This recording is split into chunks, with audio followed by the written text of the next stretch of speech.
ઝઘડિયાના આદિવાસી વિસ્તારોમાં જમીન, જંગલ અને કુદરતી સંસાધનો ઉપર મુખ્ય અધિકાર ગ્રામ પંચાયતોમાં ગ્રામ સભાઓને આપવાની માંગ કરાઈ છે. ઝઘડિયા પ્રાંત અધિકારીને આદિવાસી અગ્રણીઓએ રાષ્ટ્રપતિ અને રાજ્યપાલને ઉદ્દેશીને આવેદનપત્ર પાઠવ્યું હતું, જેમાં આદિવાસી વિસ્તારોમાં જમીન, જંગલ અને કુદરતી સંસાધનો પર મુખ્ય અધિકાર ગ્રામ સભાને આપવામાં આવ્યો હોવાનું જણાવ્યું હતું.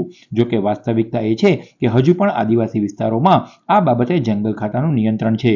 ગૌચરની જમીનો પર જંગલ ખાતું વાડ તરીકે પોતાનો હક કરી લેતા ગૌચર નહિવત થઈ ગયા છે, જે તમામ બાબતોને ધ્યાને લઈ જંગલ, જમીન અને અન્ય કુદરતી સંસાધનોનો અધિકાર ગ્રામ સભાને આપવા રજૂઆત કરાઈ હતી.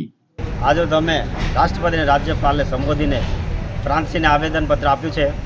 અમારી માંગ એ છે કે બંધારણની 5મી અનુસૂચિ વિસ્તારમાં જે ફોરેસ્ટ ખાતું છે એ નિયંત્રણ દૂર કરી ગ્રામ સભાને પાવર સોંપવામાં આવે.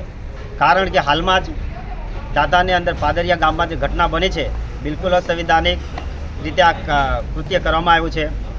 અને ખાસ કરીને અત્યારે જે ગ્રામ પંચાયતો છે, ગ્રામ પંચાયતોની અંદર પણ જે ગોચર જમીનો છે, ગોચર જમીનોની અંદર ફોરેસ્ટ વિભાગ વનીકરણ કરી અને એનું ફિન્સિંગ કરી દેવામાં આવે. ગામના જે મૂંગા ઢોર છે એ ઢોર ક્યાં ચરવા જવાના, એ રીતના એ લોકો કબજો કરી લે છે. અને ત્યારબાદ એ લોકો કહે છે કે આ ફોરેસ્ટની જમીન છે, પરંતુ એ બિલકુલ અસંવિધાનિક અને બિલકુલ કાયદાના વિરુદ્ધમાં છે.